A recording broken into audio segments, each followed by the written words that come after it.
And then you come down to the kids that just want to dance, tawulira nnyo by'oyimbye, baddante ne bakulu be abamu awo baba bakola ki baba bajja kunyumirwa nnyo. So we wanted to tap into all the generations and create an album that will stay and stand the test of time. So that's why Kirabo. Also, after so many years, 5 years in the music industry, I felt like this is enough growth for me to step out of the ordinary. This is an African album. This is not like Sammy said, it's not your ordinary album. This album is special. I can say this with every fiber of my being. The album is very special. You're going to find Mozambique, you're going to find Nigeria, you're going to find Rwanda, you're going to find Ugandan collaborations, you're going to find Congo, yes. So it's an amazing album, and of course a lot of beautiful singles from Wyclef Benda. Bwoba jukira Wyclef Benda oyo Muna Kampala baby achariko nnyo okitegeera. So you're going to listen to some classic sounds of Wyclef Benda, and I hope you love this music. So maybe I wanted to sample, I don't know if my DJ is ready. It's on the Kirabo album. So we're going to sample only one more song ku nnyimba 17 mumanye nti mwino kugenda ne mugula album ya Wyclef Benda, because there's a good reason why you should buy it. You're going to have 17 hit songs on this album. I'll give you that.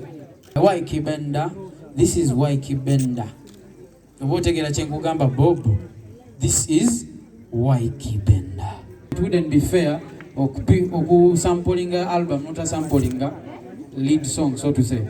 Anange singomanyi mabebe na nyimba zonna for as long as 2020, what for 2020, yeah. Big up on yourself. Kwagala ebisoka n'ebisembayo. Let's do this. Let's make history together. Thank you, Ivash RS, and we're still going hard. And then there are two gentlemen. Omwayinza obutayagala kuvaayo naye ngenda mubongako from where I am. Freeman, thank you for the great work. Which as well, I still believe this Okuliso is the song for me. Track number 4. But the album drops tomorrow, and it's going to be available on the Mpaka Records website. That is mpakarecords.cu.ug. So men, support us, yeah? Much love. Thank you very much. Badman Killer. And we're going to start from Walugembe. A question, a comment to Wyclef Benda in regards to the album that we're going to pretty much. Artwork oligogedeko omwana but ye song list, track list. Ye artwork we talk for track list naye ono ye official artwork wa album. Then abakyala babiri tabalaba ensonga ziri wezi nti bw'otunulira artwork oyo waggulu w'abasajja abo waliyo akafaananyi oba akoyinza oyita akabumbe akayimirira mu kitiibwa eky'omukyala okitegeera, because right twagala generation zino esatu ez'abaami naye byonna bw'obigatta omukyala yali kuki ku nti. Nothing would be possible without a woman. That is my mother and Dante's mother and my father's mother. Fantastic. Yeah. Okay, we have a question, please. Celebobo, I traveled to Nigeria when I had gone to shoot Timetable with Ricardo Banks. So we had a good relationship. We linked up with a couple of producers, and then we were contemplating as much as shoot a video with, Ricardo Banks. So we checked out a few producers, and Techno yali comfortable no kola nachi ne Celebobo, and I know what Celebobo has done over the years in the Nigerian music industry. Celebobo is not a joke. So Mix Monster wa Kabinyo, that's what he calls himself, and that's why we had to work with him. The second question has to do with inspiration. Inspiration of the album, the song, the entire album. The inspiration comes from the kind of man I am.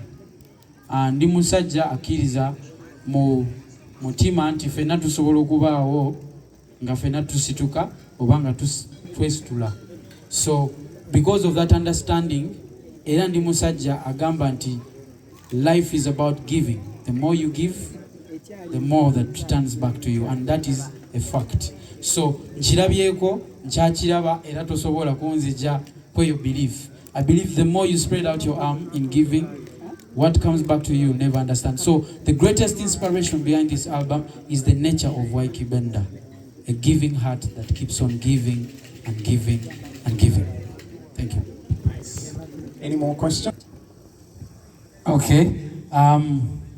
Akasembeyo nkagadde nyo bamukawulidde. As Big Win, we would like to know that. Meaning, bwoba olina byoyagala otuukako bajja bikola ki bikuyambako. Thank you Big Win for the support from day one.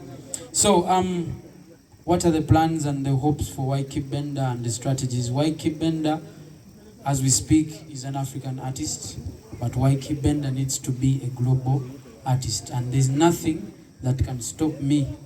Okujjako Katonda. You know Luganda? Yes.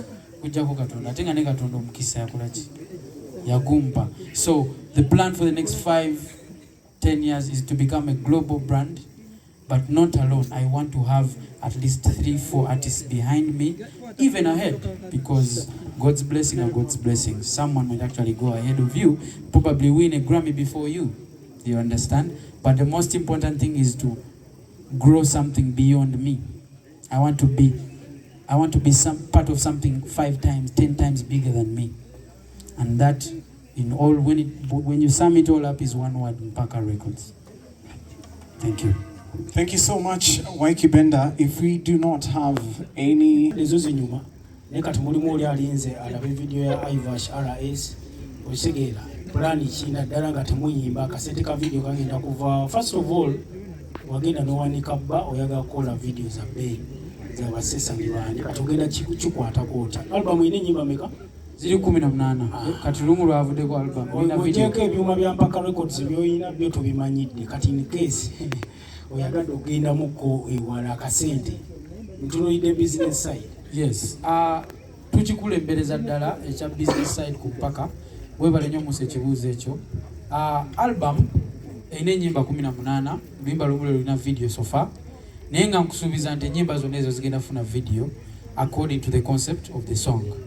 Tukibala tutya. Mbateereddewo platform. Oyogedde ku bawagizi baffe okitegeera.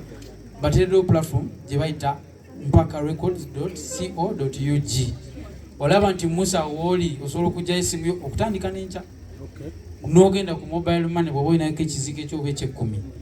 N'ogenda ku website yaffe eyo n'oteekamu erinnya lyo, n'oteekamu email yo, n'ogula album yange $3 meka? 3.5. Nsonyiwa okusala ekirimu. Abantu b'ogamba bagende ku gundi ebali yala embeera eno. Kankunyonyolemu katono.